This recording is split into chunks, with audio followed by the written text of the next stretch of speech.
Afternoon, Vill. A 2-1 victory today over Ossett United. As always, give us your thoughts on the game.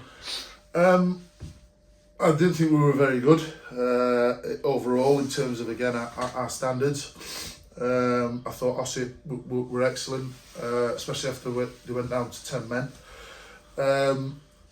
They were excellent without, in terms of their attitude towards the game. You know, after their sending off obviously clearly had an impact on the game.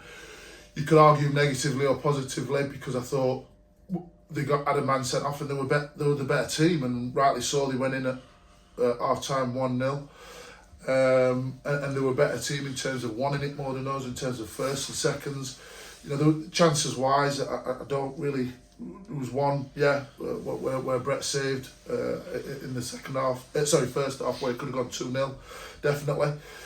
And then you look at that and you go, right, what's there's some issues there that we need to fix in terms of our approach to the game. Second half we were better, but obviously clearly the man advantage is going to take a toll on their energy levels, which it did. But it didn't mean they were out of the game. And I said to the lads before the game, if we don't match their intensity and their effort and their attitude, it's going to be difficult. We didn't match any of them things today, I don't think. But one thing we have got quality, and we showed it in patches, and we found a way to get a result. And in the end, it's 2-1. Great play. For the first goal, obviously Myron coming on at half time, his attitude's been brilliant, and he's come on and obviously got it in over the top, and he's stuck it away. Great finish. And then for the second one, obviously Jack's come on, ex-Ossett players come on, and again he's done the great bit of play from Lawrence, and he's slid Jack in, and Jack in, and it's a good finish. So.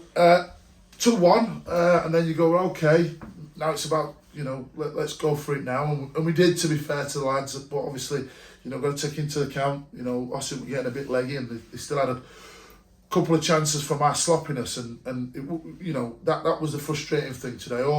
Too many players were sloppy or not on it or not right, and that's always the thing about sort of Christmas period is it's that sort of who's done it right, whose mentality and all the rest of it. You put question marks in it, but we just weren't at it today. And despite that, we've had several clear one-on-one chances and 6-yard chances that we need to put in the back of the net to kill the game. Obviously Lawrence, Boyle, Jack, Normie, they've all had clear chances that on a normal day.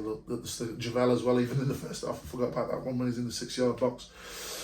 So yeah, I mean, on chances, the game should have been out of sight, but on effort and attitude, I think I wouldn't be. I'd be hard pressed to not say that Ossett deserves something out of the game for their effort and attitude towards the game. They deserve something for that.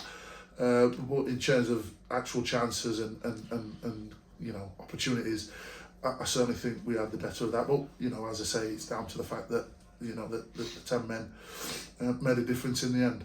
Yeah, just speaking of that first half, I mean, their number 9, I think for me, today their man of the match. He won absolutely everything up there, and I think he set a precedent for the whole team, didn't he, in terms of Ossett and how they approached the game, especially that first half, in terms of how they managed to dominate us with 10 men. And it was just a bit shocking to see, really. Yeah, I mean, listen, the fact of the matter is, obviously, Aidan was out. He was due to play to them, and to play today, and he would have sort of negated that aerial threat from Alex Peterson, who's top drawer in the air. Aidan's obviously gone down with an illness, so he was missing this morning. He was due to start at 9 o'clock this morning, and at 9:30 this morning is no good. So that was obviously so Aidan that sort of made a big difference. And then we put Sam in there, who's a left back. We've got left back playing at centre half against an experienced centre forward, and obviously Josh stepping up to the level, trying to cope with him as well. So they did find it difficult, and like I say, it was a massive problem to deal with. But we knew that's what it was going to be, and wasn't necessarily about him winning the first. It's about what we did with the seconds and the thirds, and it was that was the issue. We weren't dealing with the seconds and thirds and getting tight to people after he's won the first one. So that was the frustrating thing, because we knew what Alex were going to do, because that's what he's good at and that's his strength. But you know, as the game went on, you know, they didn't necessarily utilise that enough or as well as they should have. And unfortunately enough, we managed to get the 3 points. You know, so second half managed to turn a little bit more, and you know, you get paid to make these changes, change the game, and I think you've made your money today, Gaffer. And it's you know, it's nice to see sometimes when you make those changes and you think, you know, can they affect the game, and they have done for you. Yeah, and you know, Myron again, it was a sort of late addition to the squad today. He's been really patient, and you know, he's trying to adjust to the level and find his strengths at the level, and obviously, you know, today he's done brilliantly and got his goal.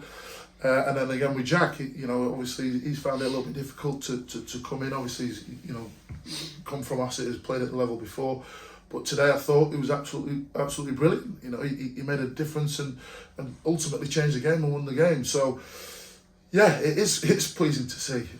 It's disappointing to see that your original game plan doesn't work, because you know the opposition's attitude and application is better than yours. So that's a bit frustrating. But like you say, yeah, it's good to see when you make the changes and they come off and you get the 3 points from it. Yeah, it's obviously our first game back today after 3 weeks off due to frozen pitches and whatever else. And you know, I was reading your notes this morning from James Grayson from non-league Yorkshire saying, you know, it feels more like a start of the second half of the season again, basically. And you know, we've started, it's just the one win. We can't get too excited. We've got another game next Monday away at Tadcaster Albion, who are obviously chomping at the minute to get the first win. Also, they play today at 3 o'clock. But you know, the team down there scrapping and Yorkshire rivals, and they want to get some over us, won't they? Yeah, I mean, look, I've obviously seen Tadcaster. They're a much better outfit than where the league table sort of suggests they are right now, having seen them recently. Yeah, you know, the fact that we've had a 2 or 3 week break plays into the fact that, you know, it is like, you know, restarting the season, but it's the same for everybody. So it's not just us. Everybody's, you know, trying to sort of pick back up where they left off, or improve from where they were if they weren't on a great run. But from our perspective, you know, we've just got to sort of dust ourselves off, and I do mean that, because, you know, today I wasn't pleased with the performance at all. I'm pleased with the result, but on the other side of things, you know, we played brilliantly and got beaten. So today was one of them where, you know, we weren't at it, we weren't on it, but we got 3 points. Yep, nice one, Philip. Safe journey home. We'll see you next Monday. Top man.